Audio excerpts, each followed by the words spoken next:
మీ business ఏదైనా మీ ఊర్లో promotion చేయాలంటే అది సుమన్ టీవీతోనే సాధ్యం. ఇప్పుడే సంప్రదించండి. Hi, welcome to Suman TV. నేను సాకేత. ఈరోజు ఒక అద్భుతమైన దృశ్యాన్ని చూడడానికి మనం ఇక్కడికి వచ్చాం. ఎందుకు అద్భుతం అంటున్నాను అనుకుంటున్నారా? శివుడు తన భార్య ప్రేమ కోసం భార్య అడగగానే పార్వతీదేవికి అర్ధభాగం రాసిచ్చేశాడు. అంతెందుకండి, షాజహాన్ ముంతాజ్ కోసం తాజ్మహల్ కట్టించాడు. అసలు ఈ వివరాలన్నీ మీకెందుకు చెప్తున్నాను అనుకుంటున్నారా? ఇప్పుడు అలాంటి ఒక అమర ప్రేమికుడు మన దగ్గర కూడా ఉన్నాడు. అమర ప్రేమికుడు అని అనడానికి చాలా కారణాలు ఉన్నాయి. ఎందుకంటే అతని వయసు 50 పైన, తన భార్య అంటే అతి ఇష్టం పైన. ఎవరైనా భార్య నచ్చితే గిఫ్ట్స్ ఇస్తారు, మరీ ఎక్కువ ఇష్టపడితే ఇంకా కొంచెం కాస్ట్లీ గిఫ్ట్స్ నచ్చినవి కొనిస్తూ ఉంటారు. కానీ ఇక్కడ మాత్రం తన భార్యని దైవంతో సమానంగా పోలుస్తున్నాడు. నమ్మట్లేదా? నిజమేనండోయ్. ఎందుకు దైవంతో పోలుస్తున్నారంటే తన భార్య దూరమైన బాధ నుంచి కోలుకోలేక ఆ భార్య కోసం, ఆ దేవత కోసం ఏకంగా గుడినే కట్టేశాడు. అది ఎక్కడో కాదు, జగిత్యాల జిల్లా మల్యాల మండలంలో జరిగింది సంఘటన. ఎందుకంటే ఒకప్పుడు విదేశాలకు వెళ్ళి ఏదో సంపాదించాలి, కుటుంబాన్ని పోషించాలి అనే క్రమంలో చాలా ఏళ్ళు భార్యకు దూరంగా గడిపి వచ్చి ఎంతో ప్రేమగా అన్యోన్యంగా పిల్లలు లేకపోయినా కలిసే ఉంటామని అనుకున్నటువంటి జంట ఈరోజు ఆమె అనారోగ్యంతో మరణించిందని ఆమెకు గుర్తుగా ఈ అందమైన గుడిని కట్టేశాడు. అందమైన గుడి ఎంత ప్రేమగా కట్టాడంటే కనీసం భార్య సమాధిని ఈరోజు గుడిగా నిర్మించుకున్నాడు. ఆ సమాధికి కూడా ఎక్కడ ఉక్కపోస్తుందోనని చాలా కాస్ట్లీగా 9,000 రూపాయలు పెట్టి ఫ్యాన్ కొనడము, 15 లక్షలు పెట్టి ఇన్వెస్ట్ చేసేవాళ్ళు ఈ కాలంలో ఎవరున్నారండి? అలాంటి అమర ప్రేమికుడు తన మాటల్లో తన గురించి, తన జీవితం గురించి ఏం చెప్తాడో విందామా మరి? రండి. బాపు నమస్కారం. నమస్కారం. ఏం పేరు మీ పేరు? తడగొండ దుబ్బయ్య. దుబ్బయ్య. మీరు ఈ గుడిని కట్టడానికి అసలు ఏంటి కారణం ఏంటి? ఏం జరిగింది? కట్టాలని ఉద్దేశం కొంచెం కట్టినది. ఎప్పుడు కట్టిరు? నేను కట్టిన ఇప్పుడు 9 నెలలు అయింది. ఎవరి కోసం ఇది కట్టిరు? ఇది కట్టింది మా భార్య గురించి కట్టింది. నేను ఎందుకు జ్ఞాపకం, నేను ఉన్నా లేకుండా నేను పోయినా కానీ ఎల్లకాలం ప్రతి ఒక్కరు అబ్బా పలాని వ్యక్తి కట్టిన భార్య గురించి అనే జ్ఞాపకం గురించి కట్టినాను నేను. తనకి ఏమైంది? ఎట్లా చనిపోయింది? ఏం లేదు, అన్నం తినైనా చనిపోయింది పొద్దుగురికి. ఎందుకు అంత ప్రేమ? ఎందుకు భార్యకు గుడి కట్టాలన్నంత ప్రేమ ఎందుకు? ప్రేమ ఎందుకు కాబట్టి పైసలు ఉంటే పైసలు ఏం పని చేయము మనకు. ఆమెలో ఒక నిమిషాన్ని కట్టిపోయినావా ఎల్లకాలం అదొకటి మనకు జ్ఞాపకం ఉంటుంది అన్నట్టు. ప్రతి ఒక్కరు అబ్బా పలాని వ్యక్తి కట్టిన భార్య గురించి అన్న దాని గురించి ఉంటుంది. అంటే ఆమెనే ఒక దేవత లెక్క భావించినావు కదా, మరి ఆమె కలిసి ఉన్నప్పుడు మీరు ఎట్లా ఉండేటోళ్ళు? ఎంత ప్రేమగా ఉండేటోళ్ళు? మేము కలిసి ఉన్నప్పుడు మంచిగా ఉన్నాం. ఆమెకి ఏం పని చెప్పలేదు, చేయలేదు. మంచిగా ఇంత అండి పెట్టు చేసి ఇంటికైనా కూర్చుండు, మంచిగా ఉండు. నేనే పని పోదు అట్టు. ఏం పని చేస్తుండే నువ్వు? వ్యవసాయం పని చేస్తుంది. మరి విదేశాలకు ఎప్పుడు పోయినావు? నేను 81. ఎప్పుడు వచ్చినావు మళ్ళీ? నేను అక్కడ 12 ఏళ్ళు ఉన్నా. 12 ఏళ్ళ తర్వాత 6 ఏళ్ళు దుబాయ్ పోయినా, 6 ఏళ్ళు సౌదీ పోయినా. సౌదీ పోయి వచ్చి ఇంటికానే ఉండి వ్యవసాయం చేసుకుంటా. ఎవరైనా పిల్లలు ఉన్నారా? లేరు. అంటే ఇప్పుడు పిల్లలు లేరు, భార్య ఒక్కతే, అంతే ప్రేమగా చూసుకున్నా అంటున్నావు. ఈ థాట్ ఇప్పుడు ఇంత ఇన్వెస్ట్మెంట్ మేము చూస్తున్నాం కదా, ఇంటీరియర్ డిజైనింగ్ కానీ, ఆ లైట్లు కానీ, ఇట్లా ఇవన్నీ పెట్టినావు కదా, ఇది ఆలోచన ఎవరిది? ఆలోచన నాది, ఎవరు చెప్పలేదు నాకు.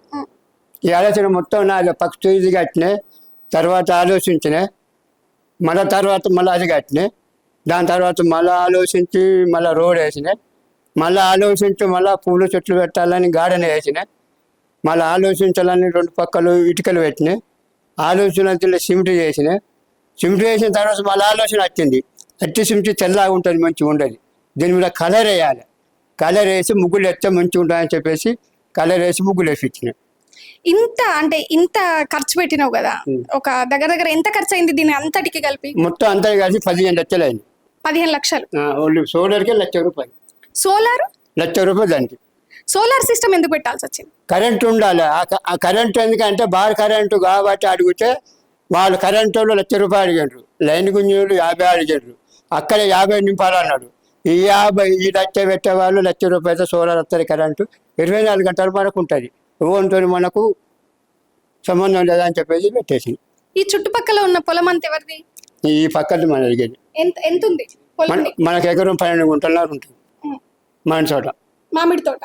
మామిడి తోట పొలం అంతా డాన్స్ అన్ని. అంటే ఆ పొలం బాధ్యత అంతా నువ్వే చూసుకుంటావా? మొత్తం నేనే చూసుకుంటా.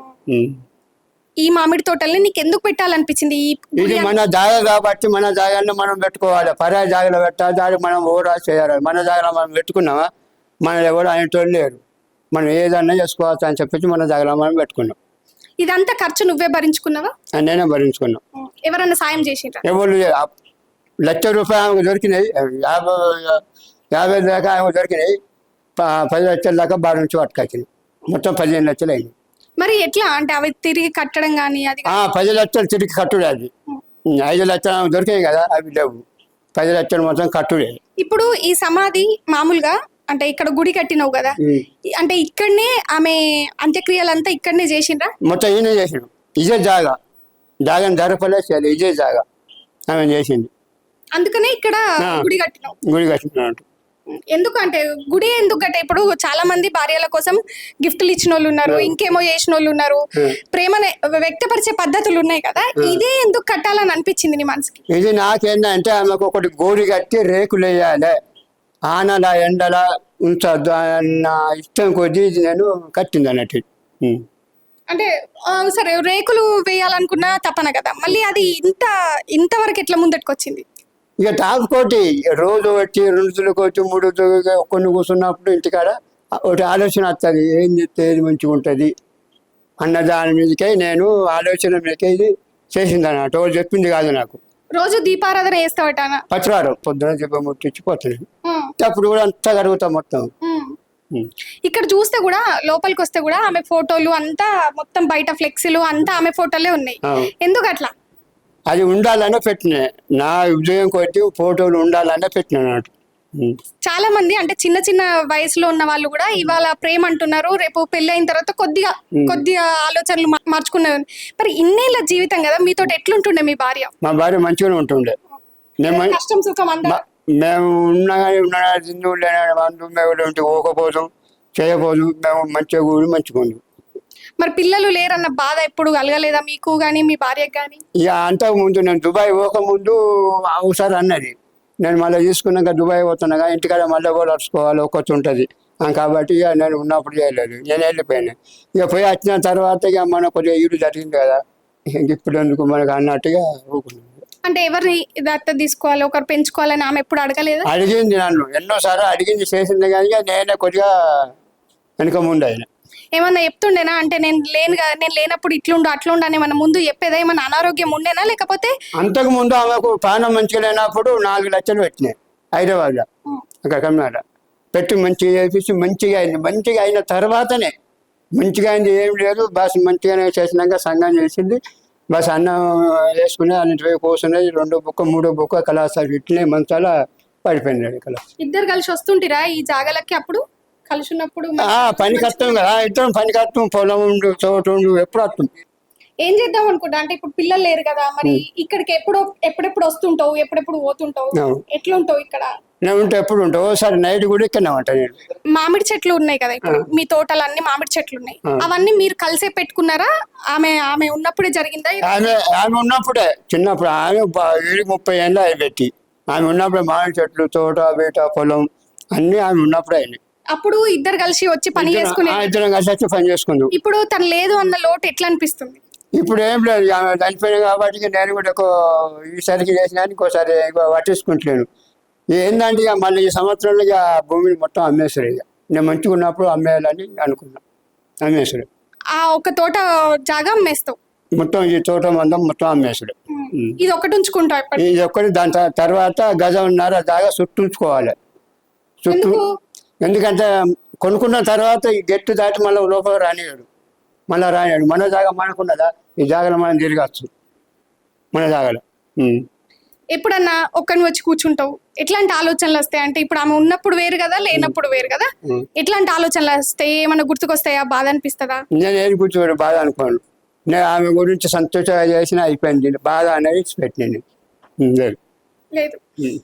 ఇంకేం చేద్దాం అనుకుంటారు? ఇప్పుడు ఇంటీరియర్ అంటే కొత్తగా ఎవరు చూడనట్టుగా చేస్తున్నావు, అంటే చాలా తక్కువ వయసు ఉన్న వాళ్ళ ఆలోచనలు ఉన్నాయి ఇక్కడ, లైట్ పెట్టడం కానీ అదంతా. ఇంకేమైనా చేద్దామని అనుకుంటున్నా దీని మీద? కంప్లీట్ పని అయిపోయింది. ఏం చేస్తుండే దేశంలో ఉన్నప్పుడు? ఏం చేస్తుండే? అక్కడ బిల్డింగ్ పని, కూలి పని. అందుకే ఇక్కడ సొంత ఆలోచనతోటి ఇది మొదలు పెట్టినవా? ఆమె చనిపోయిన తర్వాత 3 నెలల తర్వాత పని చాలు చేసినాయి. చనిపోయిన తర్వాత ఆమె ఎప్పుడు చనిపోయింది? ఆమె 6వ నెల 2వ తారీఖు పొద్దుగా చనిపోయింది. ఆమె చనిపోయినాక 3 నెలలు ఆగినాయి. 3 నెలలు 4 నెలలు ఆగినాయి. 4 నెలల తర్వాత ఈ పంచాయతీ చేసినాయి. ఈ పని జల్లి కాదు అని 4 నెలలు ఎక్కడ అంటే మీ ఇంట్లో ఉండేవన్నా? అక్కడ ఇంటికానే ఉంటాం. ఇంటికానే ఉంటాను. అయితే ఇప్పుడు మొత్తం ఈ తోట వ్యవస్థ అంతా నువ్వే చూసుకుంటున్నావు? నేనే చూసుకుంటా. ఏమన్నా వస్తున్నాయా అంటే డబ్బులు కానీ? ఇక వస్తాయి, డబ్బులు ఇలా వస్తాయి, పెట్టుబడి పెడతా ఇన్ని వస్తాయి. అప్పుడు అంటే అట్టిగా ఉంటే ఏదైనా ఆలోచన వస్తాయని చెప్పేసి ఆ పని చేస్తారు. ఆ పని వాటి ఆలోచన అనేది ఉండదు మనకు, మన గురించి చేస్తారు అన్నట్టు. ఆ పూలు కూడా గార్డెన్ కూడా నువ్వే రెడీ చేసినావా? అది కొనుకొచ్చినావు అక్కడి మన బారి నుంచి కొనుకొచ్చి పెట్టినాయి. ఎందుకు గార్డెన్ మీద ఎందుకు దృష్టి పడ్డది అంటే ఇంత మంచి కట్టిన కాబట్టి, ఇంత మంచి రోడ్ ఉన్నది, గేటు పెట్టినావు. అంత మంచి గేటు ఎవ్వరు ఏ బంగ్లా కట్టినా అంత మంచి గేటు కట్టలేదు. మళ్ళీ మెయిన్ రోడ్ ఇది దగ్గర కాబట్టి 2 పక్కల పుల్లు చెట్లు పెట్టాలని పెట్టింది. అది అక్కడ నుంచి చూస్తే ఇక్కడ వరకు మంచిగా ఇంత విశాలంగా కట్టినావు. దాదాపుగా ఎవరైనా సహాయం చేసో లేకపోతే ఇది చెయ్యు అది చెయ్యు అని చెప్పిన వాళ్ళు ఇంకేమైనా చేస్తే బాగుంటది అంటే ఇది నేను ఇంకొకటి చేద్దాం అనుకున్నా చేయలేకపోయినా, ఈ గుడికి సంబంధించి నేను ఈ విషయం చేద్దాం అనుకున్నా చేయలేకపోయినా అన్నది ఏమన్నా ఉందా? నాకేం ఎవ్వరు కూడా ఒక ఆలోచన నాకు చెప్పలేదు. మొత్తం నా మైండ్లో నా ఆలోచన నాకు అసలు నాకు ఎవ్వరు కూడా చెప్పలేదు. ఇంకేమన్నా మిగిలిపోయింది ఉందా? ఇది చేద్దాం అనుకున్నా కంప్లీట్ ఏం లేదు, మొత్తం కంప్లీట్ పని గార్డెన్ చెట్టు మొత్తం కంప్లీట్ చేసి పెట్టింది అంతే. అంటే తన ఆలోచనలు తన విధానము అంతా నువ్వు దగ్గర నుంచి చూసినావు కదా. ఇప్పుడు చనిపోయి కూడా దగ్గర ఒక సంవత్సరం పైన సంవత్సరం అయింది. సంవత్సరం లోపల ఏ రోజైనా అనిపించిందా నేను ఆ రోజు దేశం పోయి లేకపోయి ఉంటే ఇంకా కూడా ఇంకో 4 ఏళ్ళు నేను నా భార్యతో కలిసి ఉండేటోండి? ఇప్పుడు నేను ఉద్దేశించడం కట్టింది అది. నేను అంత బారు పోయినా కానీ ఒకటి ఉన్నది, కట్టం చేసుకొని బతికింది కదా కాబట్టి నేను ఆమెను అట్టి మన్నులో పెట్టి చేయొద్దా అని చెప్పేసి చేసింది నేను. మరి ఇప్పుడు ఇక్కడ ఇంత నిర్మించుకున్నావు, ఏ టైంలల్లా నువ్వు ఇప్పుడు ఉండేది వేరే దగ్గర కాబట్టి ఇది వేరే దగ్గర కాబట్టి ఏ టైంలల్లా వస్తావు? నేను పొద్దున 9 గంటలకు వచ్చి 10-11 గంటల దాకా ఉంటాను. నేను వచ్చి సాపు చేసి పూలు పెట్టి దీపం ముట్టించి పోతాన్నట్టు. మళ్ళీ 4 గంటలకు వచ్చి 6:30 దాకా ఉండి ఈ లైట్లు ఆ లైట్లు బంద్ చేసి ఈ లైట్లు వేసి అన్ని చదివి తాళాలు వేసి మళ్ళీ ఇంటికి పోతాం 6:30. ఈ ఫ్యాన్ ఎందుకు పెట్టించు? గాలి తగలాలని అట్లున్నా? ఈ గాలి ఏంటంటే ఉండాలి, ప్రపంచంలో వాళ్ళు పెట్టలేరు కాబట్టి పెట్టి సుత్తానే పెట్టినాయి. సరే, ప్రపంచంలో ఎవరు కూడా చేయని వింత అంటే భార్య కోసం ఇంత ప్రేమ చూపించడం అనేది ఈ మధ్య కాలంలో మేము విన్నది కాదు. మరి మేమే అని కాదు, దూరం నుంచి వచ్చిన వాళ్ళు చాలా మంది వస్తూ పోతూ ఉంటారని చెప్పినావు కదా. ఈ ఊరి ప్రజలు ఏమన్నారు ఇది కట్టినప్పుడు? ఒకరు తలగా చప్పుడు చేయడు, మేము ఉన్నోళ్ళం కూడా ఆ నమ్మును కట్టలేదు అన్న నోట్లో ఇంటాలకు అత్తలేదు. చూసిపోయేటోళ్ళు ఏమంటారు? వచ్చి చూసిపోయేటోళ్ళు కెమెరా తీసుకొని చూసి అన్ని కొట్టి కూర్చోండి చాచిపారు ఉండి ఫోటోలు తీసుకొని పోతారు. అందరు సెల్ఫీలు దిగుతారు నీతో కూడా? దిగుతారు, అందరు దిగుతారు. దూరం నుంచి వచ్చిన వాళ్ళు ఉన్నారా? దూరం నుంచి వచ్చిన వాళ్ళు, మన నిజామాబాద్ అక్కడ నుంచి వచ్చిన వాళ్ళు ఉన్నారు. వాళ్ళందరూ వచ్చి ఫోటోలు తీసుకొని కూర్చుండి చేసి పోతారు వాళ్ళు. అప్పుడు ఏమనిపిస్తుంది అంటే దూరం నుంచి వచ్చి నీ కోసం వస్తారు కదా ఈ గుడి చూడడానికి, మీ భార్య కోసం నువ్వు ప్రేమ కట్టించింది చూడడానికి వస్తున్నారు కాబట్టి ఏమనిపిస్తుంది? ఎట్లా అనిపిస్తుంది? నాకు ఎట్లా అనిపించదు, వాళ్ళు వచ్చినప్పుడు కూర్చుంటారు అన్ని చూసుకుంటారు, సంతోషం అనిపిస్తుంది. అట్లా ఖుషి అనిపిస్తుంది, మంచిగా అనిపిస్తుంది. మంచి కట్టిన వాడిని పొగుడుతుంటారు అందరూ. పొగుడు కొంచెం దూరం లేండి, కొంచెం దూరం కొంతమంది వచ్చుకుంటా పోడు నీకోసం. ఇప్పుడు ఇది అమ్మేస్తా అంటున్నావు కదా, మరి వచ్చి ఎక్కడ ఉంటావు? ఇక్కడనే ఉంటావా? ఉండటానికే కట్టి ముందర జాగాలే అక్కడే ఉంటావు అన్నీ మనకు జాగా ఉంది పట్టాను ఎవరైనా వచ్చిన పైన పట్టాను జాగా. ఇది మాత్రం ఉంచుకొని మిగతాది అమ్మేస్తావు? మిగతా అమ్మేస్తాను నేను మంచుకున్నప్పుడు అమ్ముకోవాలి.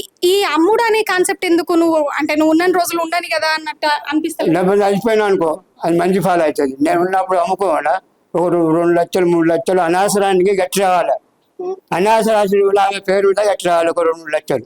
అంటే ఇది కాకుండా నువ్వు అనాథ గట్టి రావాలి, ఆమె పేరు మీద గట్టి ఫోటో పెట్టి రావాలా అని చెప్పేసి ఉద్దేశం అనిపిస్తుంది నీకు. అంటే ఒక ఈ గుడి కట్టడమే కాదు, అనాథాశ్రమాలకు కూడా తను విరాళాలు ఇస్తా అంటున్నాడు తన భార్య పేరు మీద. అంటే మంచి పనులకు వాడుకుంటాను. ఎల్లకాలం పేరు ఉంటది, అందు గురించి అనవసరం కూడా ఇన్ని గట్టి ఫోటో పెట్టి రావాలని చెప్పేసి నా ఉద్దేశం. ఈరోజు మేడంపల్లి గ్రామంలో తడగొండ దుబ్బయ్య గారు కట్టినటువంటి తడగొండ బుచ్చమ్మ గారి దేవాలయాన్ని చూడడానికి, ఈ దుబ్బయ్య గారిని కలవడానికి తెలంగాణలో మారుమూల గ్రామాల నుంచే కానీ డిస్ట్రిక్ట్స్ నుంచే కానీ చాలామంది ఇన్స్పిరేషన్గా తీసుకొని ఇక్కడికి వచ్చి అసలు ఇక్కడ ఏముంది అని తెలుసుకోవడానికి కూడా చాలామంది ఇక్కడి వరకు దాదాపుగా నిజామాబాద్, కరీంనగర్ చాలా ప్రాంతాల నుంచి ఎవరెవరో వచ్చి తనకు తెలియని వారైనా తన దగ్గరకు వచ్చి మాట్లాడి సెల్ఫీలు తీసుకొని వెళ్తున్నారు. అంతేకాదు ఇట్లాంటి ఒక వ్యక్తి చాలామంది ఇప్పుడున్న యువతకే కాదు ఇప్పుడున్న వాళ్ళందరికీ కూడా ఇన్స్పిరేషన్. అంటే ఒక ప్రేమని ఎలా వ్యక్తపరచాలి, ఎట్లా చూసుకోవాలి, ఎంత జాగ్రత్తగా కాపాడుకోవాలి, వీళ్ళ ప్రేమ అనేది ఈ జనరేషన్తో ఆపకుండా నెక్స్ట్ జనరేషన్స్కి ఎట్లాంటి ప్రేమని అందించాలి అంటే వీళ్ళ ఈ యొక్క ఇన్స్పిరేషన్ స్టోరీని తెలుసుకోవడానికి కూడా చాలామంది వస్తున్నారు. అంతేకాదు ఈరోజు దుబ్బయ్య గారు చేసినటువంటి గొప్ప ప్రయత్నం ఏదైతే ఉందో ఇప్పటితోటే కాదు తరతరాలకు కూడా దీని యొక్క ప్రభావం ఉంటుంది. ఖచ్చితంగా దీని నుంచి మంచి నేర్చుకుంటారని ఆశిస్తున్నాము. ఒక గుడి కట్టడమే కాదు దీంతో కూడా తృప్తి చెందకుండా ఈ వచ్చే మామిడి తోట అమ్మగా వచ్చిన డబ్బులను కూడా అనాథ శరణాలయానికి విరాళాలుగా ఇచ్చి తన ఫోటో అక్కడ ఉంచి తన పేరు మీద ఒక మంచి కార్యక్రమం చేయాలనే ఒక గొప్ప వ్యక్తిత్వంతో ఈరోజు దుబ్బయ్య గారు ఉన్నారు. నిజంగా ఈ కాలంలో ఇలాంటి వ్యక్తులు ఉండడం చాలా అరుదు. అట్లాంటి అరుదు అయినటువంటి విషయాలను మీ ముందుకు తీసుకురావడమే సుమన్ టీవీ లక్ష్యం. Thank you so much.